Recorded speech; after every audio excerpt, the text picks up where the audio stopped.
In terms of actual dialogue surrounding Israel and Palestine, of course, I've been focusing so far on Zionism itself within Israel, but there is another subsect surrounding all of this, and that is Christian Zionists. I found some bizarre things about it, and I just went through it. And this part here just shows why some in Christian dominated parts of the world support Zionism and why they ultimately support the decolonization of Palestine. Let me go on to highlight the issue. But to get there, they need to isolate us. And what they're terrified of is rather than the whole Muslim world being against us right now, more and more of the Muslim world is for Israel. And that's what they're trying to blow up right now. Joel, it's been said that Israel will use bombs to protect its people, where Hamas will use people to protect its bombs. Their strategy is different. So now that an incursion has happened into Gaza, there's rubble from the bombings, and there's going to be, it seems like, from what you just said, a house-to-house. The context here is that they are talking about the conspiracy theory that Iran is pushing for Palestinian deaths as to isolate Israel. Door-to-door. Is the thought that it's just going to be a slight incursion, or is it going to be a total takeover of Gaza? There hasn't been an Israeli ground operation inside Gaza, I don't think, since 2014. I think it was called Operation Protected Edge. And then Israel just decided, you know what? It's not worth it. It's not worth any of our soldiers getting killed. Why don't we just keep building out the Iron Dome system? Because at that point, it was, quote, just rockets coming at us. And if we can shoot 95% of them down, then that keeps us from having to go invade Gaza. But this has changed the calculus. What Hamas has just done in 4 days, what nobody else could do in the last year, which is unify. He basically rants on, and that's what a lot of these Christian Zionists do. They rant on about bullshit, but this is important bullshit to lead up to the equation.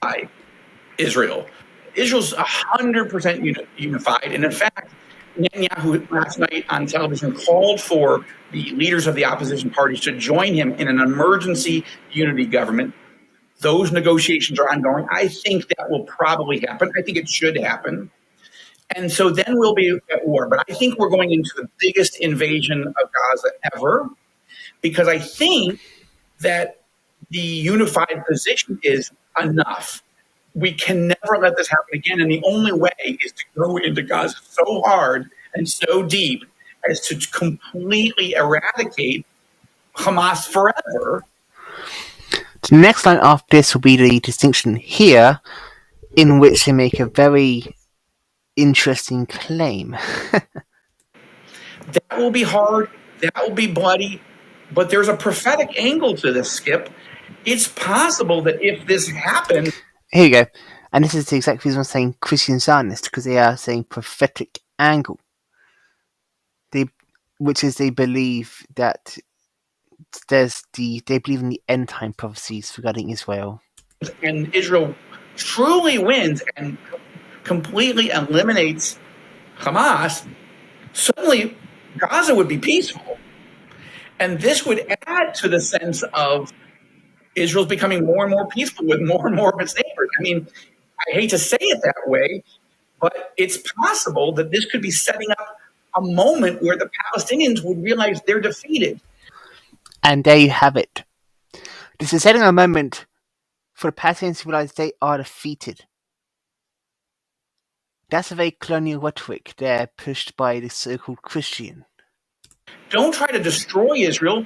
Learn to live at peace next to Israel. And that could lead to the very conditions of Ezekiel 38. And this is where Christian Zionism is completely wrong, because learn to live at peace next to Israel. But have they forgotten the nation-state law of 2018? Have they forgotten the settlement program, which breaks up Palestinian communities intentionally? This is why a lot of the rhetoric around Israel annoys me. Peace and prosperity in Israel when then Russia, Iran, and these other countries come into attack in Gog and Magog. Too early to draw any conclusions. There's a lot of messiness ahead of us. But I'm just saying, if you look down the road a bit, as bad as this is, it gives Israel 100% unity. Finish this terror movement off. No more. Joel, I know you would say you're not a prophet. The next section is going to get very, very bizarre because they're talking about prophets. Or the son of a prophet, but I'm going to ask you to prognosticate just a little bit. No, I'm running nonprofit, Skip. Oh, that's good. We have a tour slated for, and I'm going to get this question, so I'm asking you. We have a tour to Israel slated for May of 2024. You have one coming up as well. So I've speaking to people who have flown this week into Israel, thinking that they're going to be able to go on a tour in the next. Right, Gino Geraci was here. Right. And I was talking to Joel James, who has several hundred people coming in over the next couple months. What's your sense of this happening for people? Well, we haven't canceled the Joshua Fund tour for November. Obviously, I'm not encouraging people to come right this moment. I wouldn't project all the way to December or to next May. And there we have it. They're linked to Israel by preaching in Israel. I think that we're going to still be in this crisis. Wars in Israel, even when we say they're long, they're not as long as the United States going to war in Afghanistan for 20 years. Like, we don't do that here. So we'll know in the next month or so where we are. I would encourage people to keep planning, leaning forward. Joel, I know you got a lot of these lined up. Thank you for taking the time. I expect to see you in May. We always love you when you can come and speak to the group and give us a briefing, and that would be a timely briefing indeed. So, God willing, I'll see you in May.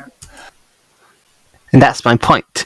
And to clarify again over what I mean, I'll be going over the point of what I said about nation-state law. And as you can see, this aligns with the nation-state law of 2018 by promoting Israeli supremacy, Jewish supremacy, Arab submission.